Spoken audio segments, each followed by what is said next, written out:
This is my vlog about my time visiting Hiroshima and Miyajima Island. During our travel to Hiroshima, this was one of the first times we went towards the countryside and traveled along the coast. I really enjoyed looking out the window and seeing the different environments. We got to learn about the rice paddies from the Itai Disease Museum previously, so it was insightful to see them as we were on the train passing by. They were much more linear and organized than I was expecting.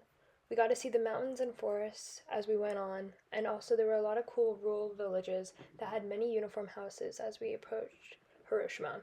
One of the interesting things I noticed was a decent amount of solar panels behind houses.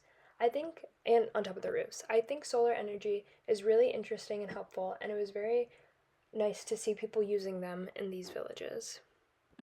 The first day, we were able to visit the Peace Memorial Museum. I did not take many videos in the museum as I wanted to take in the information. It was a heavy day that will stick with me for a long time. I'd heard the US perspective of the Hiroshima bombing, but learning the tragedy that occurred where it happened was very impactful. The next day, we were able to walk around the Peace Memorial Park and get a tour from the high school students. We saw the A-Dome, which was interesting to see in person how it still stands today and shows the effects of the bombing. Following our tour, we got to travel to Miyajima Island by ferry. During this trip, we got to go on a lot of different forms of transportation, such as train, streetcar, bus, and ferry, which was very interesting to try them all. When approaching the island, we could see the Otori Gate from a distance.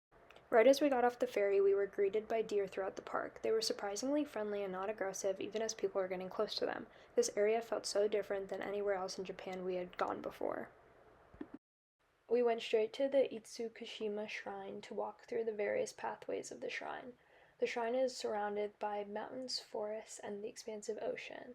It is considered one of the three great shrines of Aki province. I found this shrine to be very interesting and different than previous ones we have visited.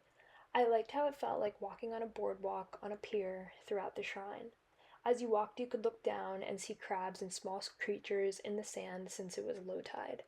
I learned about the proper way to give an offering and pray at shrines, which we did here, and we also got omikuji, which are strips of paper with fortunes bought from temples and shrines. Afterwards, we split off into groups, and some of us went up to a restaurant on a hill overlooking the island.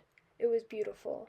There we got green tea and tried momiji manjo, which is a cake filled with red bean paste, usually shaped like a Japanese maple leaf that is a specialty of the island. To finish our trip to Miyajima, we got to visit the Torii Gate and take some photos. This is a very popular tourist spot in Japan, and when the tide is high, the Torii Gate looks like it's floating in the water. Overall, I really enjoyed these 2 days in Hiroshima and getting to visit Miyajima Island. I learned a lot about the Hiroshima bombing and the lasting effect it had on Japan. I definitely won't forget the sights I saw and the people I met. It was one of my favorite days on the trip.